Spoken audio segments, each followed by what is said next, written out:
Good morning, students. In this video, we will be discussing about the case studies that is related to chapter number 2, that is forms of business organization. Basically, till now we have studied about sole proprietorship, joint Hindu business family, and partnership form of business. So, we will have some sort of case studies, that is the direct questions won't be there, but we need to apply the concepts that we have learned in that video. So हमने जो अभी तक पढ़ा है उसी चीज़ को हम क्या करेंगे, इसमें अप्लाई करेंगे. तो that is called your case studies. हम उसे क्या बोलते हैं, केस स्टडीज़ बोलते हैं.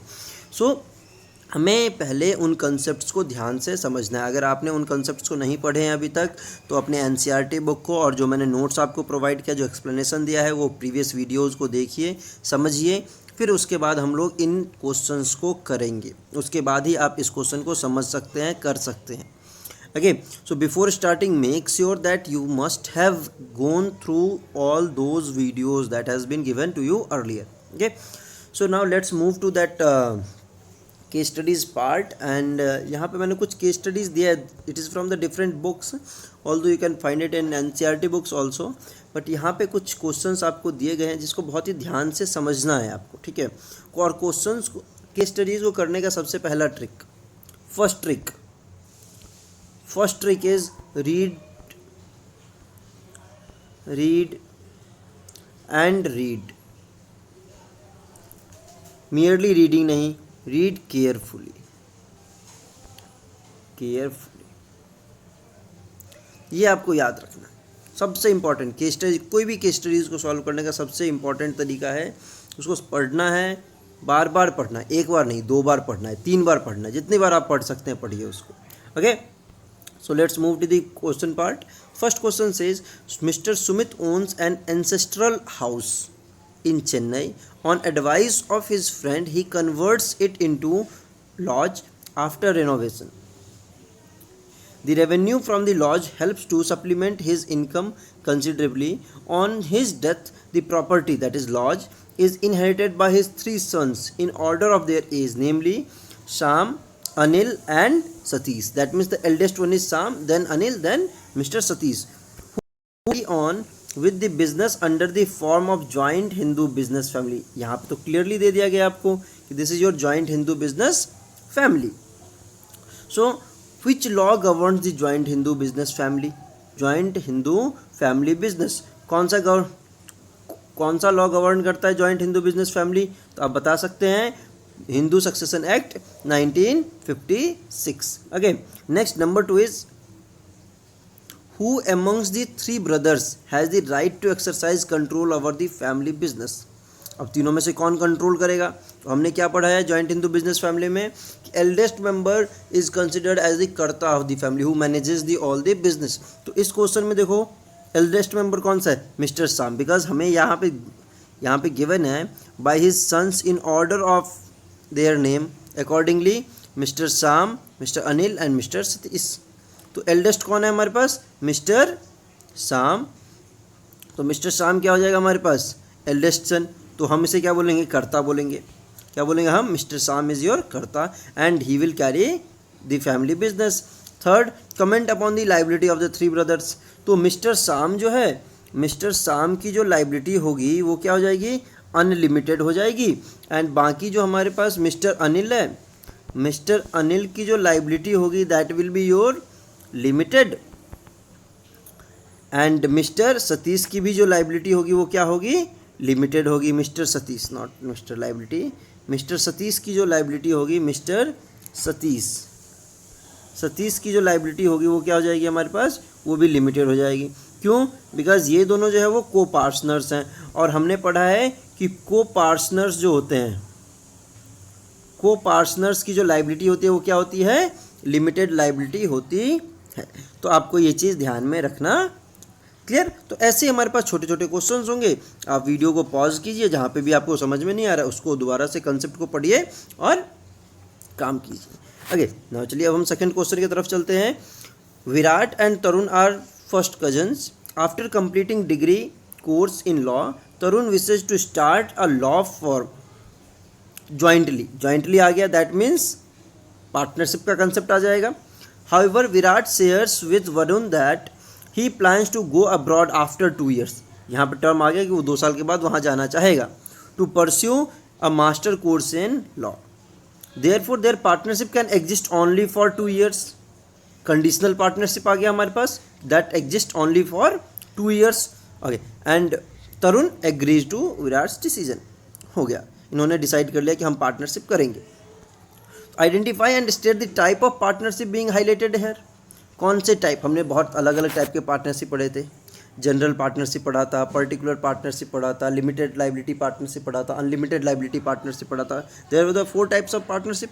तो यहाँ पे क्या है हमारे पास, यहाँ पे हमारे पास जो है वो क्या है, पर्टिकुलर पार्टनरशिप है। कौन सा पार्टनरशिप है, particular partnership. Particular partnership why particular partnership, because एक पर्टिकुलर टाइम फ्रेम के बाद, एक पर्टिकुलर टाइम के बाद ये जो है वो क्या हो जाएगा, ख़त्म हो जाएगा।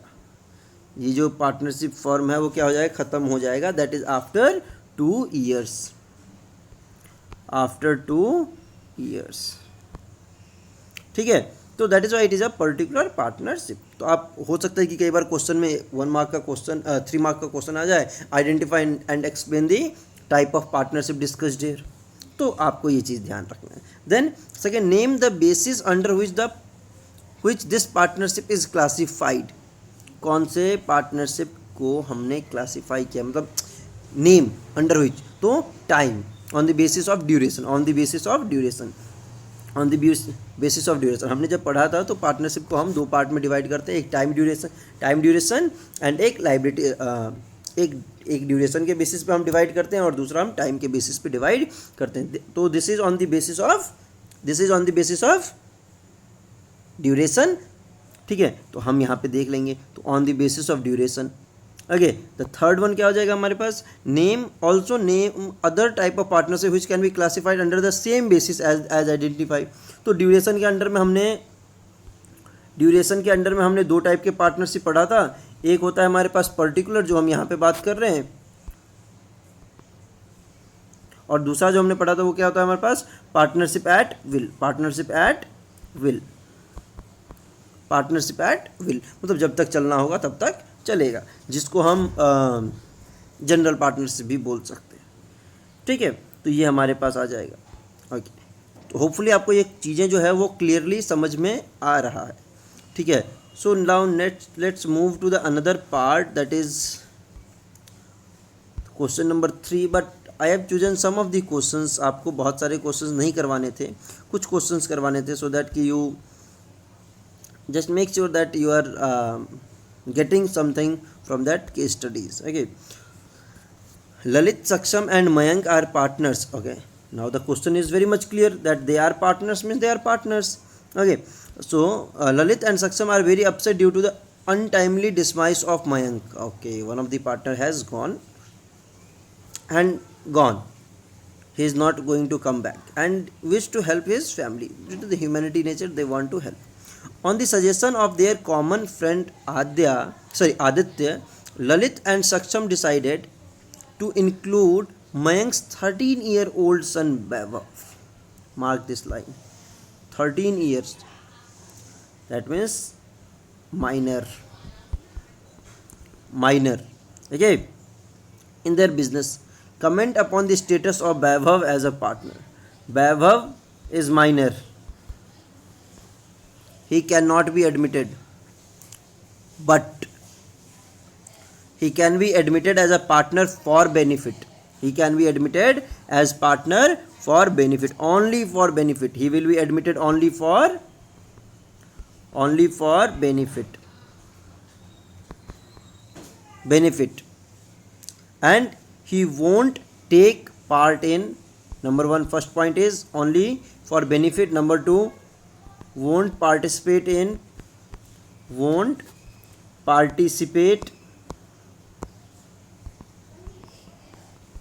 in management activity and decision making।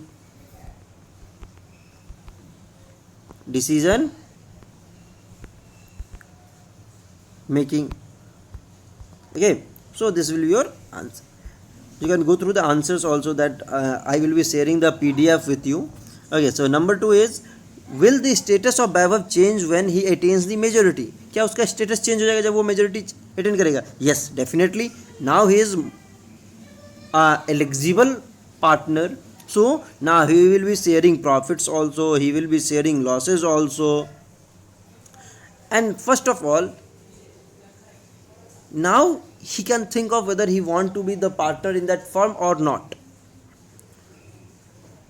So according to that, he can become an active member unlike the other two partners. So like these all things will be like this only. Okay, so being that you are getting these questions, these case studies clearly, और इनको करने के बाद फिर दोबारा से, एक बार में ये समझ में नहीं आएगा, दोबारा समझना है, PDF आपके पास होगा, वीडियो आपके पास होगा, इसको अच्छे से ध्यान से समझना है, फिर आगे बढ़ना है, ठीक है। तो हम देखते हैं कि आगे हमारे पास और क्या है। ओके, देखते हैं फोर्थ क्वेश्चन क्या है। ओके चलो एक और क्वेश्चन हम ले लेते हैं। This is question number 18 accordingly, but हम जो बात कर रहे हैं वो देखते हैं क्या क्वेश्चन है हमारे पास। Now the question is, Aryan started a business of selling teenage garments along with his long time friend Himanshu and Aryan, that simply means partnership. पहला पॉइंट तो आपको देखते ही समझ में आ जाना चाहिए कि पार्टनरशिप फॉर्म ऑफ बिजनेस के बारे में बात कर रहे हैं। दूसरा is, they had very less capital to start their business but each had expertise of marketing and finance, means कुछ स्पेशल नॉलेज है which helps him earning profit. Okay, question is like that, state and define the type of form of organisation in that they have ventured into. Aryan started with Himanshu, that is minimum two partners are there, that means they are in partnership form of business. ना वही जो मैं आपको पहले बोल रहा था, उन्होंने बोल दिया कि आइडेंटिफाई करो और फिर उसको एक्सप्लेन करो, यहाँ पे भी उन्होंने से वही बोला, तो यहाँ पे आप क्या करेंगे, पार्टनरशिप फॉर्म ऑफ बिजनेस को एक्सप्लेन करेंगे। Okay, next is, explain any 2 possible cause of business risk in this new venture. Business risk कौन कौन से हो सकते हैं, कौन कौन से बिजनेस रिस्क हो सकते हैं? अभी बिजनेस रिस्क तो कुछ भी हो सकता है। अगर अभी आपने कुछ दिन पहले बिजनेस स्टार्ट किया था और कोविड-19 की वजह से आपका बिजनेस 50 डेज़ के लिए बंद था, तो ये कौन सा है? ये तो नेचुरल कॉज है। ये अदर कॉजेज़ में हमारे पास आ सकता है। कुछ लोग बोलेंगे कि ये ह्यूमन कॉज भी हो सकता है, बट सबसे पहला कॉज क्या हो सकता है आपके पास? नेचुरल कॉज, फ्लड आ गया, ड्रॉट आ गया। दूसरा कॉज क्या हो सकता है? Political cause, political cause, politics की वजह से भी बहुत सारी चीज़ें होती हैं। Third one is your human cause. Human cause का मतलब क्या हो गया? थेफ्ट हो गया, इग्नोरेंस, फायर बाय इग्नोरेंस हो गया, मिसमैनेजमेंट हो गया, तो like this. And the fourth one and the last one is your last thing, that is your other causes, other causes और economic causes we can say also like that. तो ये सब चीज़ें हमारे पास हो सकता है, ठीक है। तो ये हमारे पास 4 कॉजेज हो गए, तो बता देना हमें ये 4 कॉजेज कौन कौन से हैं। द नेक्स्ट देखो, Nitin is a friend of Rohan who is partner of a firm Badshah builders. Nitin accompanies Rohan for the business meeting with another firm Virat constructions. During this business meeting, Nitin actively participates and Virat Construction enters into contract with Badshah Builders. Thinking that Nitin is a partner of the firm. What type of partner is Nitin? Explain. Simple thing is, आपको ध्यान से देखना है कि Nitin partner नहीं था, friend है, but जब वो बिजनेस मीटिंग में गया तो ही एक्टिवली पार्टिसिपेट्स। जब एक्टिव पार्टिसिपेशन हो जाता है without any position, holding any position in the business, तो हम उसे क्या बोलेंगे? Partners by estoppel. Partners by estoppel, आपको याद होगा मैंने एक एग्जांपल दिया था, partners by estoppel, ESTOPPEL, partners by estoppel. मतलब वो अपने वे से, अपने बिहेवियर से ऐसा दूसरों को दिखाता है कि वो उस बिजनेस में पार्टनर है, चाहे वो डेलिबरेटली दिखाए या नॉन डेलिबरेटली दिखाए। अगर कुछ भी ऐसा है तो that will be known as your partners by estoppel. ओके, तो पार्टनर्स बाय स्टॉपेल का कंसेप्ट आपके पास यहाँ पे आ जाएगा। Okay, so go through all these questions. मैंने यहाँ तक क्वेश्चंस आपको दिए हैं, ठीक है। ये क्वेश्चंस को एक बार देखो और फिर हम इसके बारे में जो है वो हम बात आगे करेंगे कि क्या कुछ